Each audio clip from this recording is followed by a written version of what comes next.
In the beginning, people thought I was weird. They were like, wait, you're going out, you're taking photos of your outfit? That doesn't, like, what? And I was like, no, I'm onto something. It didn't take that long, really. Over the next couple years, my blog went from getting like no views to, at its highest point, it was getting like 1 million views a day. Somebody told me in the beginning, like, don't expect to make any money for the first 5 years. And I was like, this person doesn't know what they're talking about. I was like, in my math, like, I have it all figured out. And like, I will be like on the beach in Bora Bora, goodbye. It's hard to give people advice sometimes because I'm like, you really have to be willing to dedicate your life. You have to be willing to work around the clock, nonstop, 24/7. You have to be willing, unless you're like a unicorn, because it seems like, oh, it's so cute and easy and fun to start a brand. And this is just going to be all great. And I'm just going to do the designs and it's all going to just go. That's just not how it works. Welcome to More to Say. I'm Amber Box, founder of the $2 billion creator commerce platform, LTK. I've spent the last 14 years pioneering the creator economy. And on this podcast, I'm giving you direct access to the knowledge and perspectives of some of today's most influential people. I want you to stay ahead of the curve. So pull up a seat because we are just getting started. I hope you guys have been enjoying More to Say and that you recognize how special the guests are that have been able to join me so far. I really do this podcast opportunistically, meaning as I have the opportunity to sit down with someone who I think is interesting, unique, has something to say that you haven't heard from before, that you could learn from, I invite them to join me. So this week I have Shea Marie. You might follow her online. I think well over 1 million people already do, or maybe you own some of her swimwear. She is the founder of Same Swim. Shea has a really private, personal life, despite being one of the biggest fashion creators online and having a really substantial and successful brand. I've known Shea for about a decade now, sitting next to her at dinners with brands when we both had first started our business. Shea is always really kind of on the travel circuit. She is everywhere all over the world. She is a beautiful woman and she has incredible style, but you don't really get to know her. And I thought that it'd be really interesting to bring her on and to understand more about her, also about her swimwear line, Same. So she launched this brand and really created a new category in swimwear. She has done actually collaborations with Victoria's Secret. The brand has taken on a life of its own. If you don't already follow that, go check it out. Their creator trip they just recently did was absolutely stunning. And now she's actually moved into clothing as well for Same. And I'm excited for her in this next chapter. She was one of the first creators that really expanded beyond digital influence to launch her own line. And that's where she spends the majority of her time today, despite having a thriving online digital creator business. She is really well loved on LTK. People follow and shop from her there, so definitely go check her out. She's one of my favorite follows. And fun fact, a shopper clicks on a Same product every 4 minutes on the LTK app. So I bet that you have come across this product line. Thank you for being here today, and let's welcome Shea to More to Say.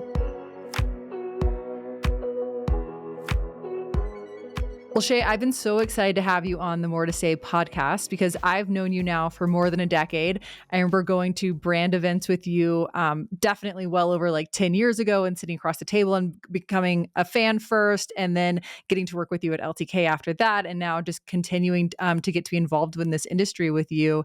And something I find so interesting is the way that you've grown your business over time and that you have remained so culturally relevant. Like you were in that moment when I first met you, you still very much so are today. And I don't think people actually know you. So I'm excited to get to do the peel back with you today. Will you tell us a little bit about how you got started in the creator industry? Because from the outside looking in, it looks like you arrived fully baked on scene one day.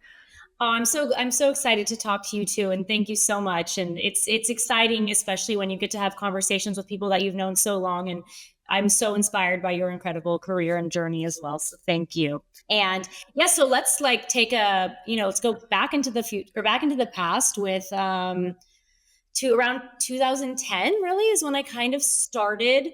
I didn't even know at the time what a blog was, but I had recently just moved to LA, had just finished college. I didn't have any connections in the industry. I didn't have any money at the time. I was living in a 2-bedroom apartment with 4 girls. And I was like, how can I how can I show something when I'm trying to apply for these jobs? Like I wanted to work in fashion, but I didn't know anybody. And I was like, okay, what if I start a website and I will start putting some inspiration on there?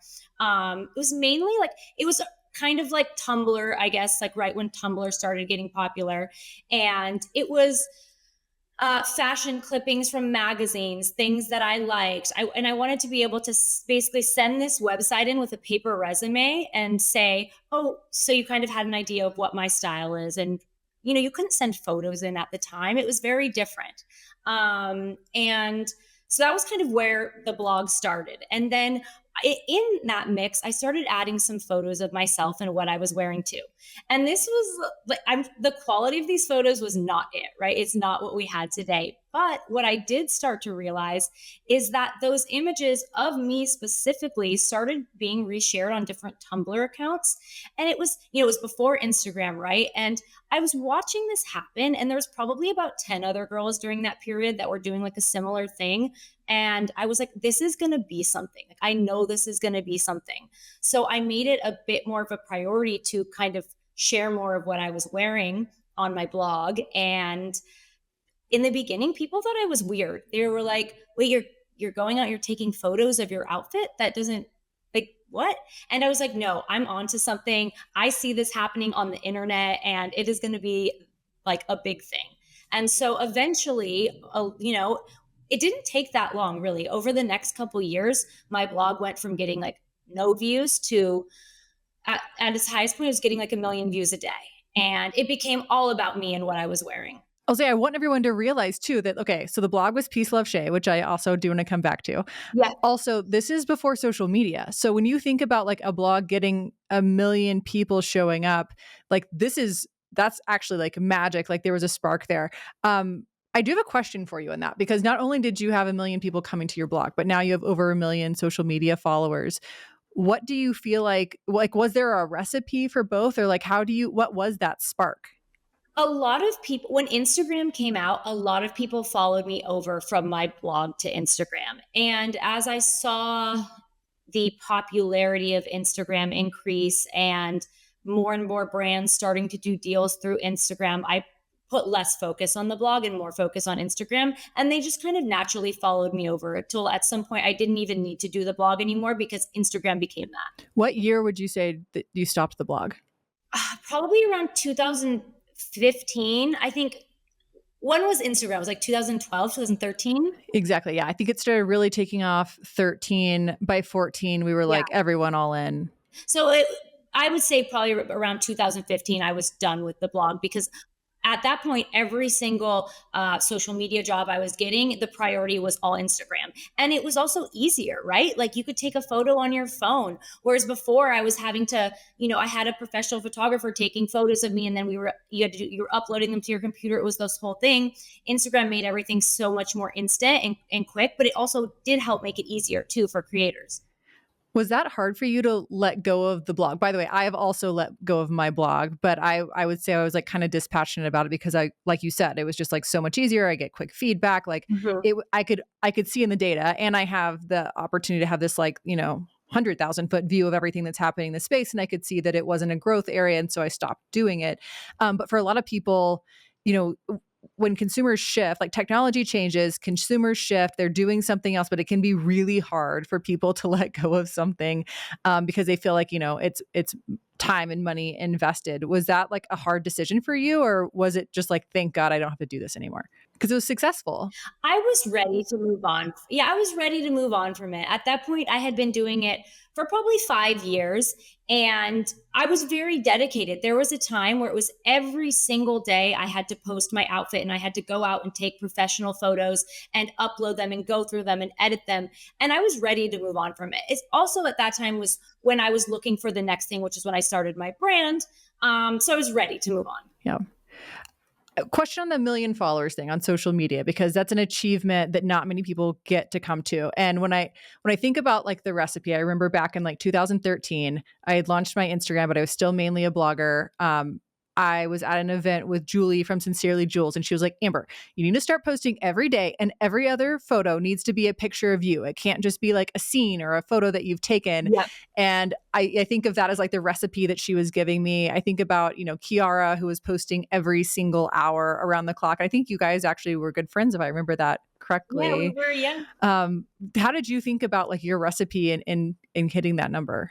In the beginning of Instagram, it was a lot easier to gain followers as well. It was very different, right? There was this explore page. And a lot of talent and celebrities were very like wary of Instagram in the beginning and did not want to be on it. So the people who were very popular were people who brought a following from somewhere else. And a lot of us kind of were influencers, right?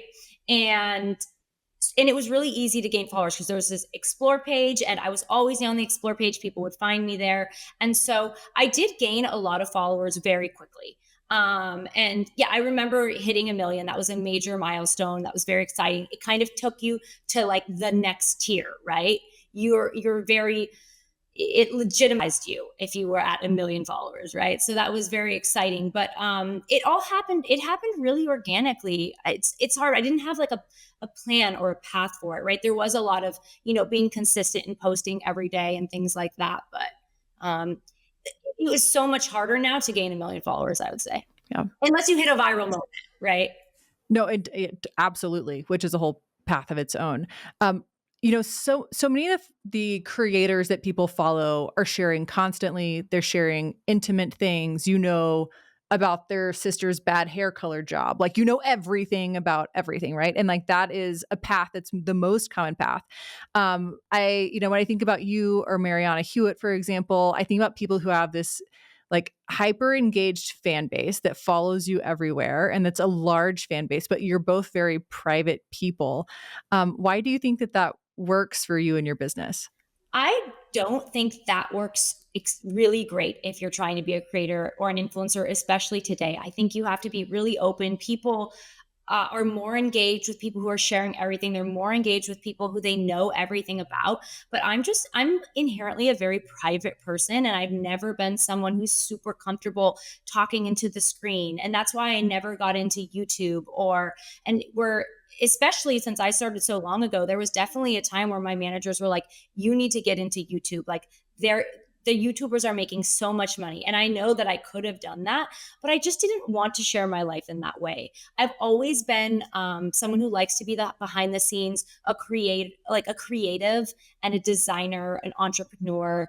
And yeah, I've always liked to keep my personal life at least somewhat private. And I think that definitely hurts me in certain ways, but it also is what makes me personally happy. And sometimes you have to go with that. Mm-hmm. People have followed you from platform to platform always over the years. And when I dug in with the team to see what's been going on in your LTK, it's been growing really quickly. I think about 20% of your community actually joined in the last month, following along with you. I'm one of your biggest fans. I'm constantly, honestly, like saving, buying, screenshotting. I think half the time I'm like the one who's there like, oh, the red dress. There's so many good red dresses right now. Yeah. So I get it. I'm a huge fan. What are you kind of doing that's drawing your community now over to that space? Well, I think that in the past, just I wasn't making affiliates a priority as part of my kind of business of being an influencer. I was very busy for many years with brand deals. I was traveling all over the world for all the fashion weeks. There really is only so much one person can do and prioritize. And I also had my brand. And so I never really had my own personal assistant either. And I was like, look, if I really want to take this seriously and start linking more and sharing everything that I'm wearing, like through links and try to make some money that way, I'm going to have to hire a team to help me do it. And I'll just be honest, I wasn't making it a priority. Then cut to over time, I start hearing all these stories about how much money creators are making on LTK. And even some friends of mine and some peers of mine who are like, I stopped doing all these brand deals because I make so much more money wearing what I like, linking what I like. I don't have to work for someone else. I'm just working for myself. And I'm literally, just crushing doing it. And so I was like starting to listening to more and more of these stories. And I was like, okay, I have to make this a priority. And then in talking with the team at LTK and them trying to help set me up for success, we've decided to make it more of a priority for me over the past, few months, because it is, people want to know what I'm wearing. And like, why not share it? Like, Right. it was no reason I wasn't doing it besides that I just didn't have the capacity. But Mhm. now that I have people to help, it's been, it's been going great. Well, and you've always had so many businesses going on. So, like, even rewinding back, you started Same Now 10 years ago, which is actually Mhm. like really prior to this whole movement of creators even looking into and starting their own brands. What in that moment felt right for you or like drew you to starting your own brand? I think that, my life changed drastically so quickly in a period of a few years. I had never really even, I had never even like been to Europe. And then all of a sudden, in a matter of a few years, I was traveling all over the world, sitting front row at all these fashion weeks. Like, social media changed my life in an unbelievable way. And I was always nervous that as quick as something can like go up, it can also go down. So I was always thinking, I need to create something that can be long lasting. I didn't know how long at that time social media was going to last. I don't think any of us knew, that, you just don't know, right? And you're hoping it stays, but what if it doesn't? So I always wanted to have a plan B that I knew could outlast any kind of ups and downs in social media. And so, yeah, so in 2000, there wasn't a blueprint back then either for influencers starting brands. There weren't a lot of influencers that had brands. There weren't even a lot of celebrities, talent that had brands. So it wasn't like there was anyone I could reach out to help me.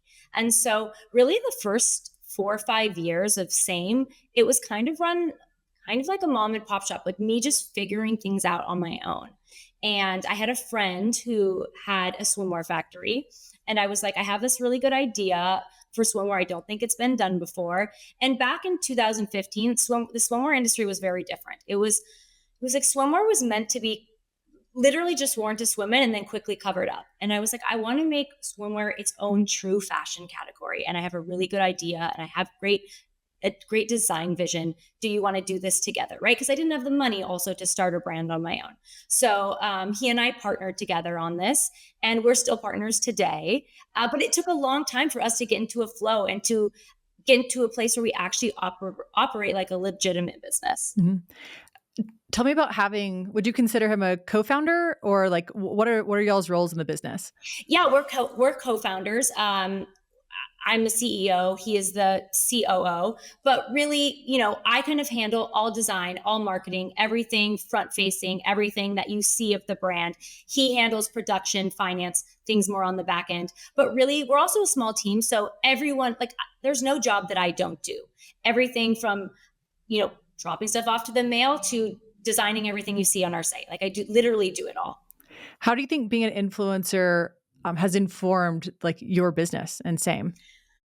I think that obviously the fact that I had a big following helped grow the brand for sure. But one of the most important things to me always was Same is that the brand would be able to live with or without me. I've never been the face of our campaigns. I've never been the face of the brand in any way. I've always been behind the scenes. I mean, people who follow me obviously know that the brand is mine. But now, as the brand has grown a lot, there's a lot of people that don't know that I'm attached to it. And in the future, when we may sell Same, it does not rely on me to push the brand forward. Mhm. I saw your billboard in LA. That had to have been like a Yeah, really exciting win and pinch me moment. Like, what have been those it things was. throughout your 10 years that have been most exciting? Seeing the billboard was definitely one of the most exciting moments for me. It was in a beautiful area of LA. We also put them up in New York and Miami as well. That was a really big, special moment. Like, how many times have I driven down Sunset Boulevard, driven through Hollywood, and seen the biggest movies in the world, the biggest brands in the world, and then thinking, like, I think I truly cried when I saw it. It was a really special moment. Also, walking down the streets of Soho when I saw it as well. And some other pinch me moments. Anytime any like major publication writes an article about me or the brand, that's a pinch me moment. Like, we did a design collaboration in 2018 with Victoria's Secret. It was like the first design capsule collection they did with a brand for swimwear, and that was a pinch me moment. Gosh, I mean, there's been so many, right? And now we're working on the next one, which is going to be opening our first store, which to me will like take the cake. Okay, where's the store going to be? Give us the scoop. We're looking at two different locations. We're looking at Miami Design District in Miami and Soho in New York. So ideally there will be two, but we're just figuring out which will be the first one. And you've expanded from swim because I knew at first as same swim. And of course, now it's Yep. evolved and expanded and ready to wear. And what was so interesting is actually some of your top products that people are purchasing are actually like your denim. And it's really like grown into itself. When did you decide to expand into ready to wear? So we expanded into ready to wear this year. Both basically it's denim and dresses right now, and it's our number one focus. Our number one priority is growing those categories. We for denim, it made sense because we are based in Los Angeles, and Los Angeles is the denim capital of the world, and so we had a lot of great connections there, and we really did the best of the best. We got the best denim from the best denim mill in Italy, and we produce at the same factory that does literally, I'm not allowed to say, but like the top luxury brands.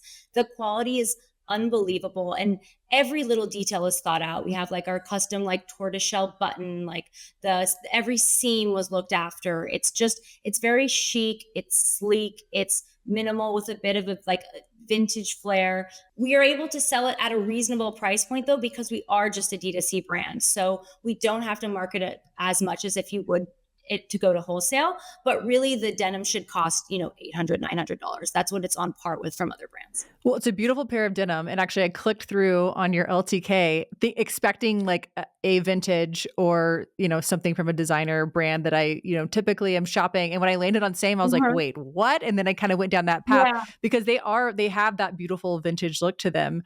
So, okay, so as I was digging into same, I think what's been so cool and totally full circle is that, it's an honor to get to work with you as a creator and then now work with same as an LTK brand. Um, Mhm. when I looked into it, you have built up actually an army on LTK. So this is kind of cool. There's about 800 creators this year that are driving traffic to same. This is one of my favorite ones though. Shoppers click on a same product every 4 minutes on LTK.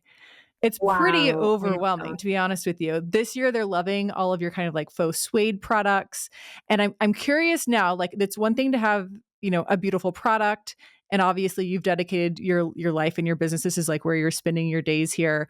The other piece of having a wonderful product is getting it in front of people and marketing. And so how do you see like the role of creators in your business now at Same?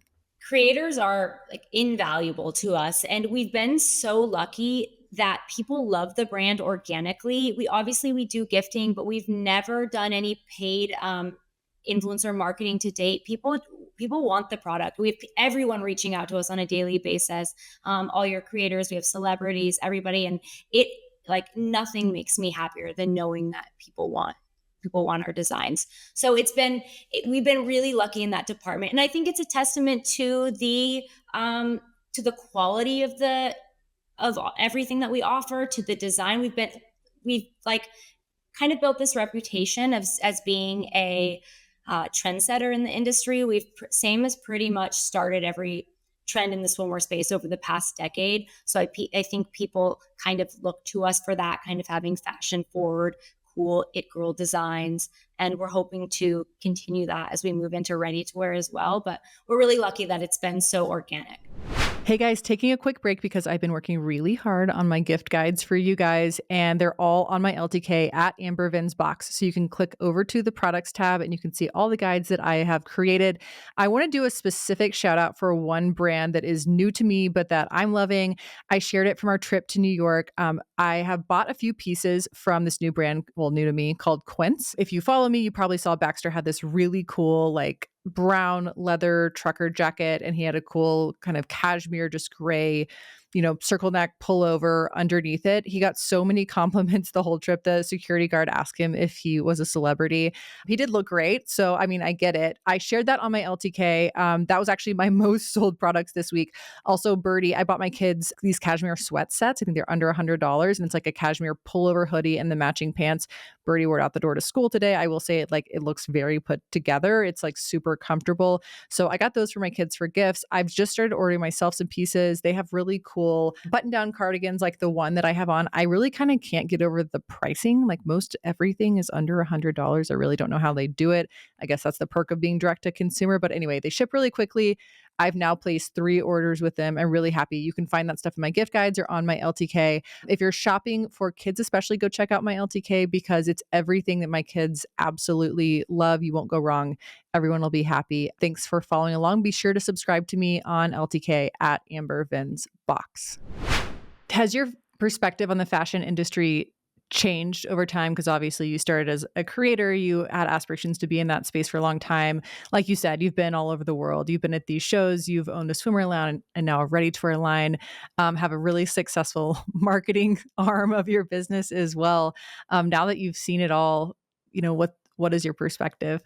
The the amount of work and it, people ask me all the time, like, oh, I want to start a brand, I want to start a fashion brand. And it's hard to give people advice sometimes because I'm like, you really have to be willing to dedicate your life. You have to be willing to work around the clock, nonstop, 24/7. You have to be willing, unless you're like a unicorn, you have to be willing to work for free for many years, knowing that you're not going to make any money because like you believe in like the end goal and the bigger picture.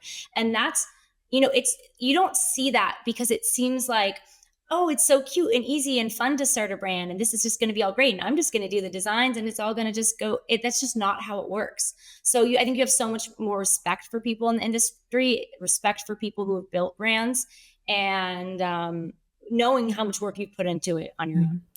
What have been some of your biggest lessons learned over the last 10 years?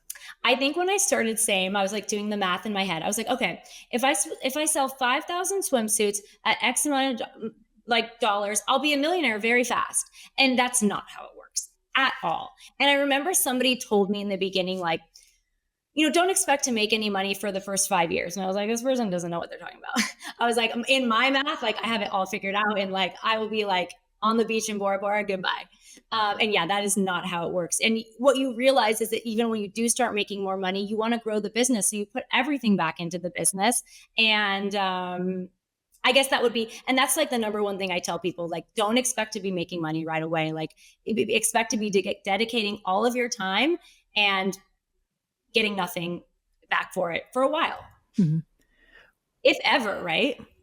No, I mean, it's a huge undertaking. I think you're totally right. I've seen a number of creator businesses launch and then shutter. I think one of the biggest, most important things for creators to consider is, you often have this platform and this advantage because you have a community. But if you don't have the community, then you lose your advantage. So if you launch a brand and abandon the community, then now you just launched a brand, period. And then you also let go of the income that you have from the creator side of the business. There's been very few creators I've seen that have been able to truly expand and not just choose something different. And often when it comes time to which one to choose, it's the one that has honestly like a lower set of costs. If I'm being honest, it's there's emotional cost to being a creator because it's an always on and you're always having to shift and change. But you can usually do it with a pretty lean team. Whereas, like you said, it's a, earlier days in your creator career, you talked about like not having assistant, you're sort of choosing, am I doing a brand deal or am I making my content shoppable? It's same, you don't probably have that luxury of like, do I have a designer?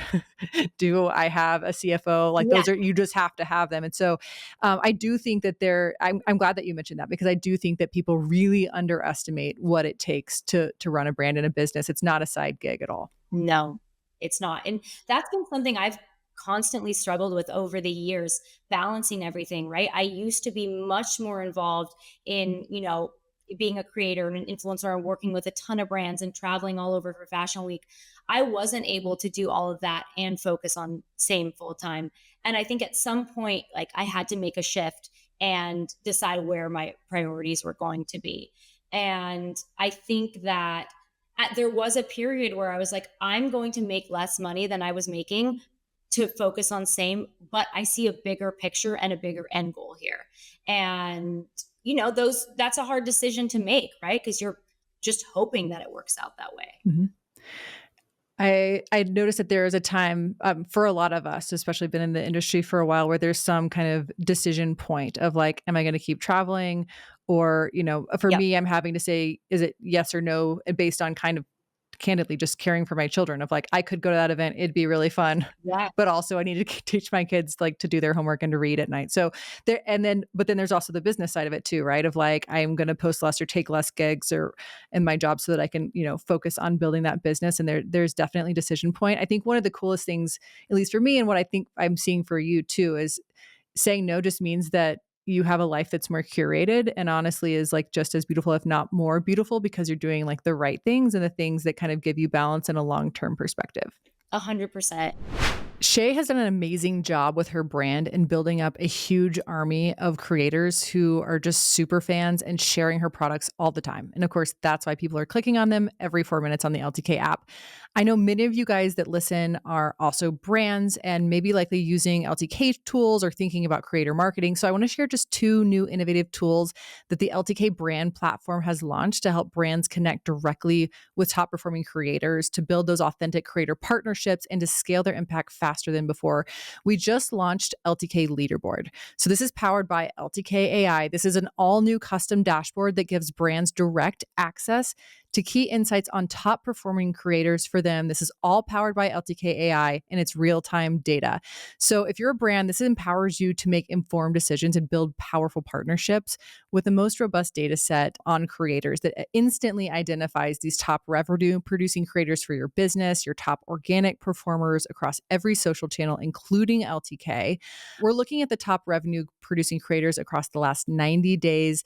This allows you to optimize your campaign performance. You can also now engage with our power gifting and code. So you see those creators, maybe you want to do a campaign with them. You can do that through the platform. You can also just send them a code. You can send them a gift. Soon, creators will actually be able to request gifts and codes directly from you on the LTK platform. So if you're a brand, check out all the new things that LTK has to offer. We've been building a ton of new tools for you, and brands like Shea's are successful on LTK because of the engagement that they've built with those creators. So I hope you love these. I know a lot of people have been anticipating them, and I am really, really excited about what this can do for your business as a brand. As you think about the future of your business, what's top of mind for you right now?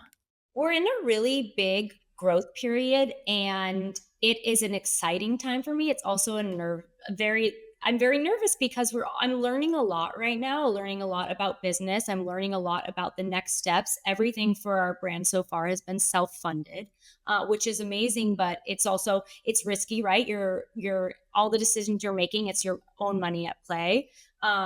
So we're kind of in that phase where to get to the next step, we kind of have to bring on some outside investors and all of that. And so, getting the company ready for those kind of conversations and like being in these rooms with, some of the most important people in the world, the most important decision makers in terms of business and finance. It's an exciting time. It's a scary time too. And, I think some smaller scale things that are more exciting are going to be us opening our first stores. That's really exciting. Us expanding into other categories. But we're really kind of like at that phase where a company makes a major jump.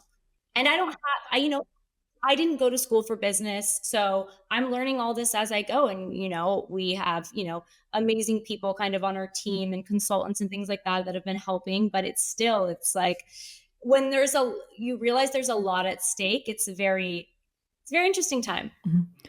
If I can share with you going through fundraising, Yes, please. You share. I always thought that I was in the room with the smartest people in the world. And I was like, well, these are the smart Yeah. people. And so Yeah. and that was like my approach to even like conversation or how I walked in the room and how I carried myself. And what I've realized now being on the other side of the table and having completed some of these is like, there are really intelligent people. I wouldn't necessarily say that I think that they're disproportionately intelligent than myself. I also think that I'm a savant in a category and they are hopefully a savant in a category. They can't do my job and I candidly cannot do theirs. But at the end of the day, we're all humans trying to do that job. And ultimately, this comes down to a financial discussion. And so it's wonderful that you have a co-founder and partner that has that experience and background.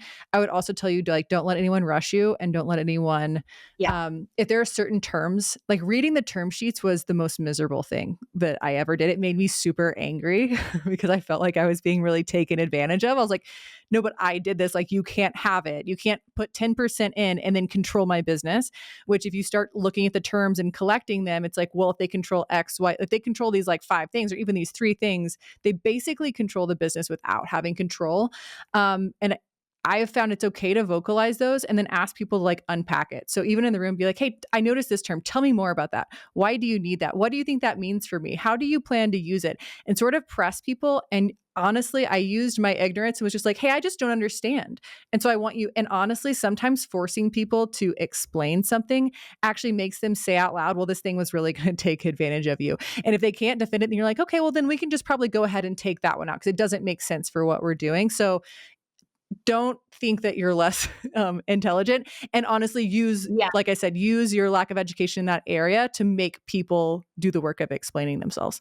No, I appreciate that advice. And I think that there is a side conversation that I would love to have with you at some point. I mean, it's a hot topic, honestly, for so many people because, it was interesting. So Baxter and I are both separately listening to Elon Musk biographies. So I'm listening to Walter Erickson, and I don't know which one he's listening to. It's different than mine. And he played it in the car the other day, and it was talking about how Elon Musk, I think he for one of his early projects, he raised like $10,000, and it was like for a huge chunk of a company. I'm like, regardless of what company it is, like $10,000 for a huge chunk doesn't make any sense at all to do that work. And I told Baxter, I was like, I am so shocked. I was like, he's just, I mean, in my mind, I think that he's one of the most intelligent people in the entire world. So then I was like, it wasn't that long ago that he's starting there. And Baxter was like, Amber, everyone starts there. That's everyone's founder journey of like, they have no idea about fundraising. They have no idea how this thing works. And then they get smarter and smarter and smarter. And now, raising billions of dollars and richest man in the world and all this stuff.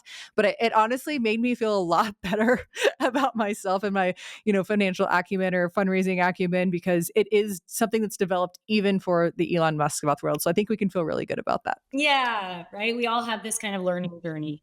And I'm in the thick of it, I feel like, but it's great. It's beautiful. I've always loved to learn. And I feel like I'm pretty quick at that. So yeah, it's good. Where do you think you got that entrepreneurial spirit from? I don't know. I've always been a type A person. I've always been somebody who's a perfectionist. I've always been someone who puts my all into everything that I do. I personally think that that's something you're born with. I don't have any science to back that up. It's just from the people that I know and I've encountered in my life that I think it's something you're born with, to have that drive to just like want to keep going at all costs. Mm-hmm. What's your birth order? What does that mean? Like, do you have siblings?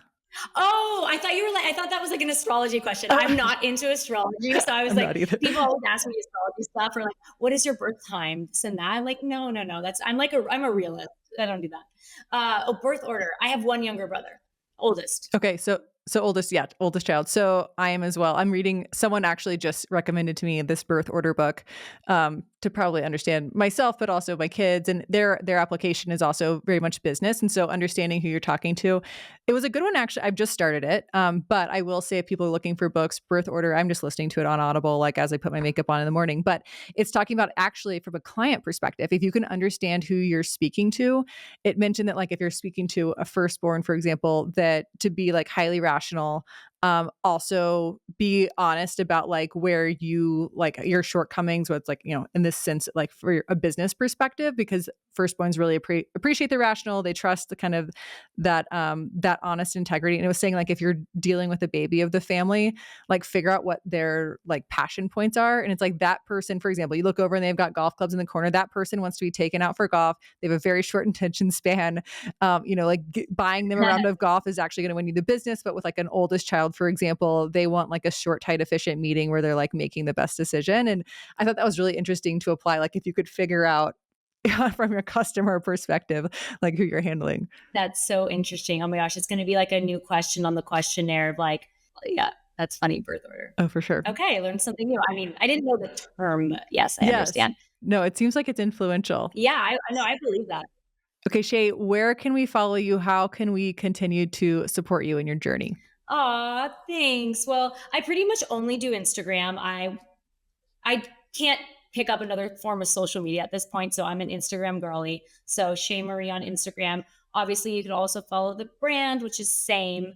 And yeah, I'm trying to share more of my journey. I'm trying to share more links so that people can buy what I wear.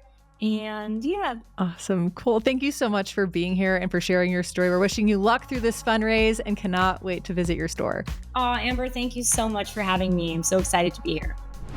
You can listen to More to Say on Apple Podcasts, Spotify, or wherever you get your podcasts. And I'd love to hear from you.